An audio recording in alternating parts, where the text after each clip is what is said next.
I want to create the illusion that the yard tracks at Evanston on my N-scale layout are lower than the mainline tracks. How will I create this illusion? Come along and let me show you.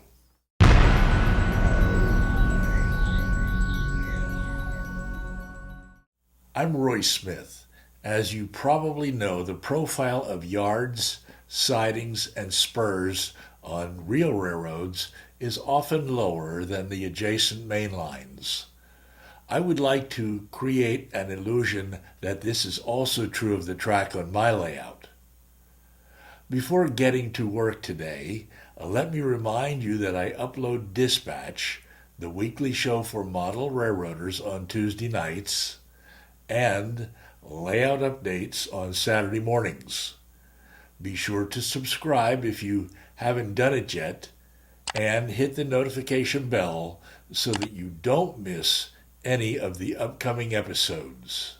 When I'm done with the yard at Evanston on my layout, I want it to look like what you see in these two photos on the prototype.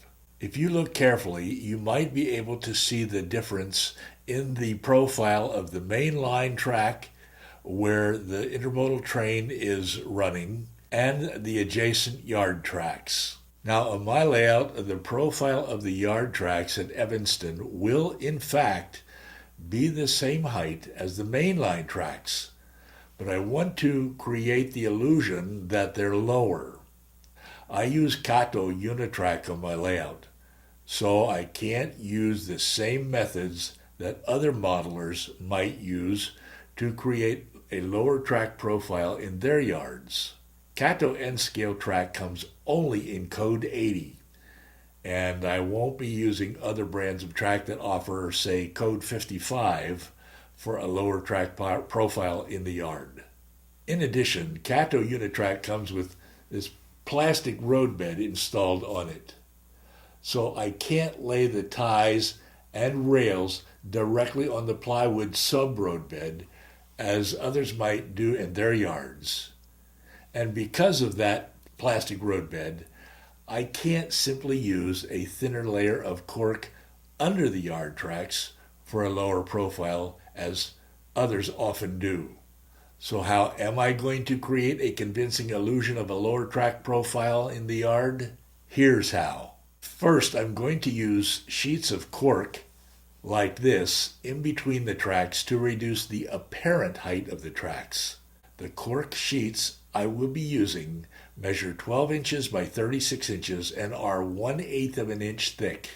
The 3-pack of cork sheets that I bought came from Amazon.com rolled up in this tube. The first thing I had to do was get the sheets of cork out of the tube and then lay them flat for a few days to eliminate their tendency to curl up. And the second thing I will be doing after installing cork between the tracks is this. I will be painting the track a color that is slightly different from the main line and using a color of ballast that is slightly different from the main line. Hopefully doing this will add to the illusion of yard tracks that are lower than the main line tracks. All right, let's get to work. I will be using 2 of the 3 sheets of cork in the yard.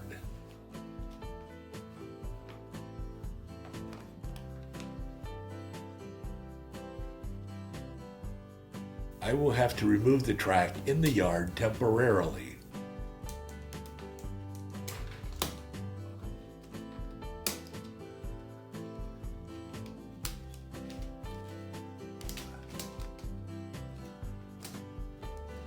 I should have laid the cork before installing the turnout wires and drop feeders.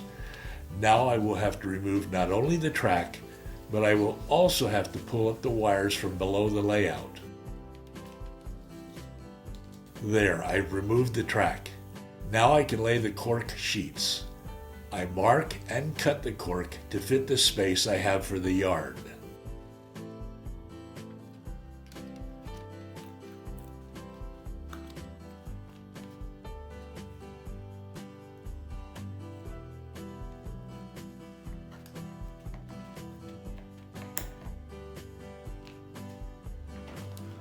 I slide the second piece of cork under the main line and mark it for cutting to fit the yard space.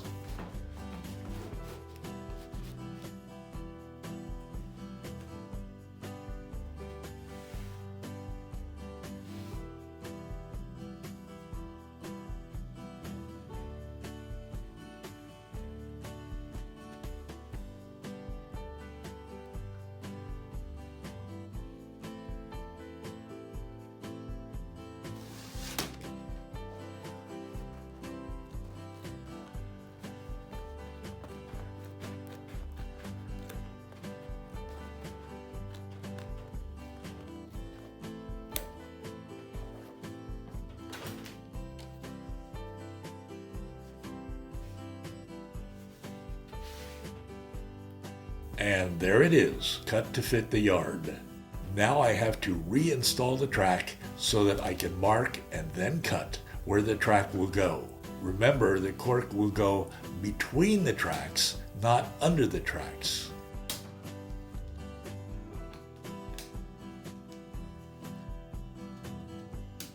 I'm marking where the tracks will go.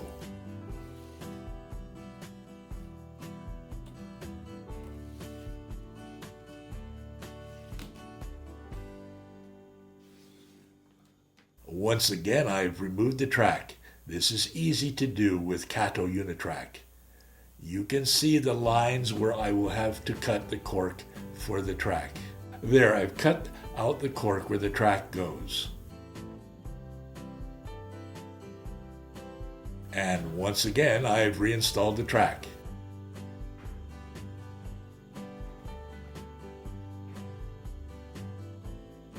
It will be very important to remember the designations and locations of turnout wires and drop feeders. So, I've printed out this portion of my track plan and hung it up on the scenic divider. Here's a better view of that track plan. The red numbers show the designation and locations of turnout wires.